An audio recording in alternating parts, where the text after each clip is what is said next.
ओए सर, पागल हो गए हो क्या? मैथ्स में एबीसीडी कहाँ से आया? नहीं मैं केस कर दूंगा आप पे। मेरा वकील किधर है? आयु बेटे चुपचाप अपनी जगह पे बैठ जाओ, तुम्हारा कोई वकील नहीं है। अच्छा 2 मिनट रुको, अभी बुलाता हूँ।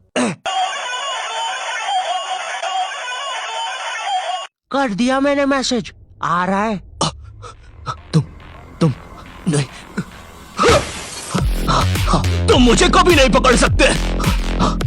अरे लेकिन मैंने तो मजाक किया था, ये तो सच में ही भाग गए। सर भी फूट गया होगा रे खिड़की से। मैथ्स पर मुझे बचपन से ही भरोसा नहीं था। एक बार 5th क्लास में मैंने 9 का टेबल रटा था, 9 घंटे लगा के। अगले दिन स्कूल गया तो एक एबला बच्चा आके मुझे 9 का टेबल लिखने की ट्रिक बता रहा है। भाई 9 का टेबल कौन याद करता है यार? तू ऐसे लिख सकता है 9 8 7 6 5 4 3 2 1 1 2 3 4 5 6 7 8 9। माँ कसम बता रहा हूँ, उस टाइम वो बच्चा बस मुझे 9 का टेबल लिखने की ट्रिक बता रहा था, लेकिन न जाने क्यों उस टाइम वो मुझे मेरे 9 घंटे की मेहनत पे मूतता हुआ नजर आ रहा था। अरे 9 का टेबल कौन याद करता है? इससे तो 9 घंटे में स्टार उत्सव पे शाकला का बूम बूम देख लेता है।